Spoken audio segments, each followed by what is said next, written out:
んにちは、ダイノベーションの森です。そうです。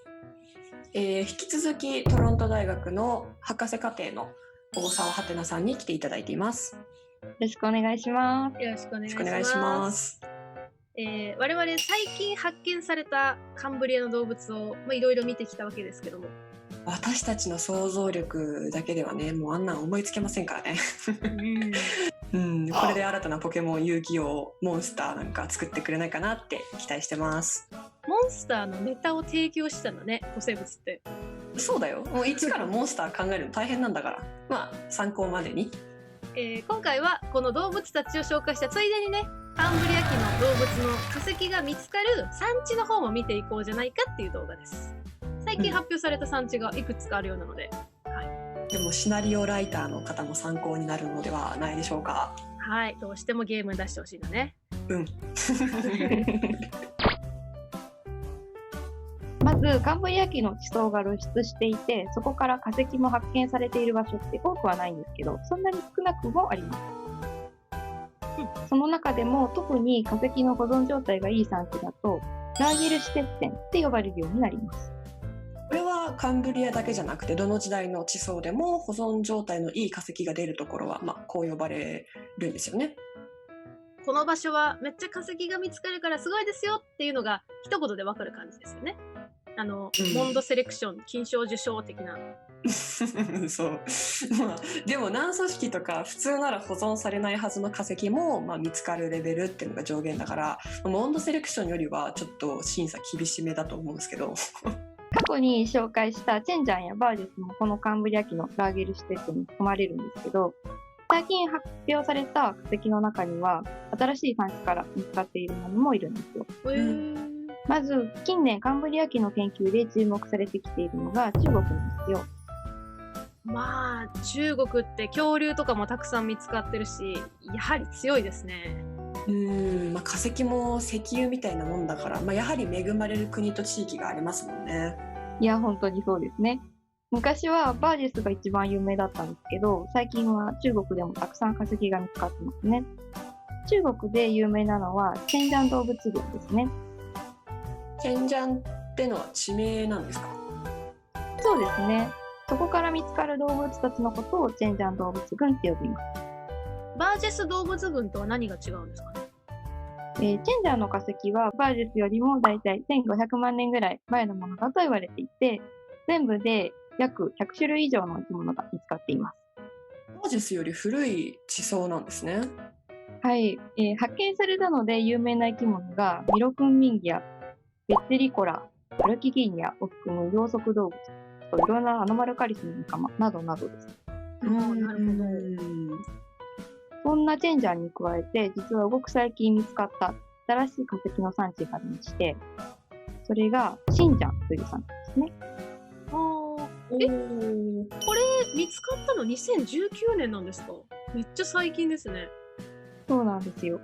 チェンジャンとほぼ同時期もしくはチェンジャンの方がやや古いくらいなんですけど、それでも動物の生態系は少し違っていて、チンジャンの動物群はクラゲみたいな四方動物がよく見つかるみたいです。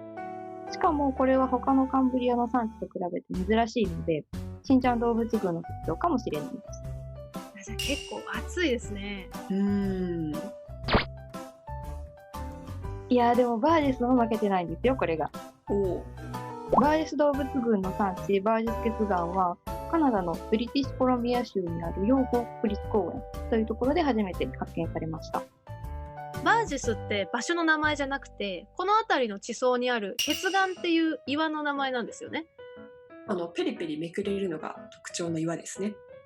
1885年にカナダ大陸横断鉄道を作る工事を始めた時に、カナダ地質調査所の人が三葉虫がたくさん見つかる化石の層を見つけたのが始まりなんですけど。鉄道がきっかけなんですね。はい。で、1900年代に入ってからアメリカの地質学者であったウォルコットさんがいわゆるバージェス動物群を見つけたんですね。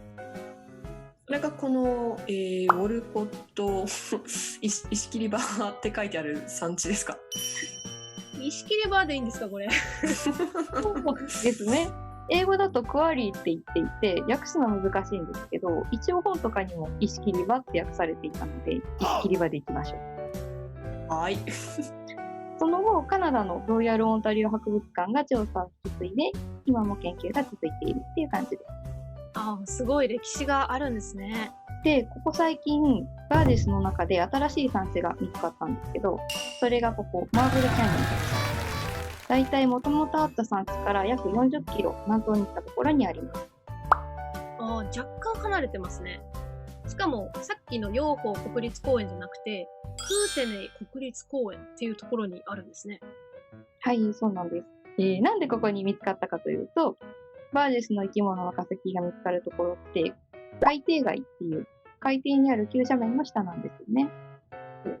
で、一説では、おそらくここで斜面の上から泥が降ってきて、その下にいた動物がまとめて生き埋めになっちゃったのが、今見つかっているバージェス動物群の化石たちっていう風に言われてます。なるほど。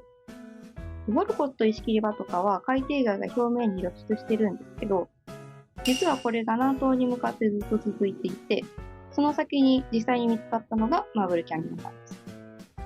なるほど。じゃあこの線沿いにたどってったら、まあ他にも新しい産地を見つけられる可能性があるってことですよね。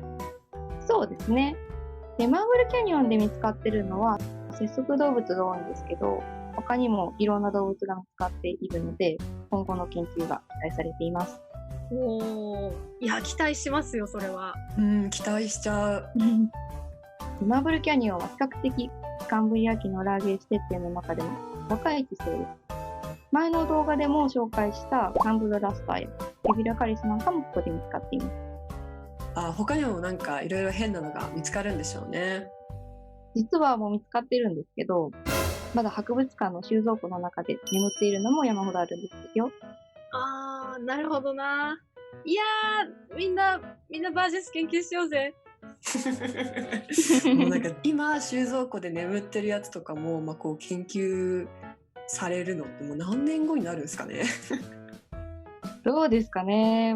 まだ40年とかかかるかもしれないですね。ポニートバー見てみたいに。かかるな。今回はカンブリア紀の新しい産地の話などをしていただきました。動物編は前回の動画で紹介しているので、ぜひ概要欄から飛んでみてください。はてなさん、今回は本当にありがとうございました。ありがとうございました。こちらこそありがとうございました。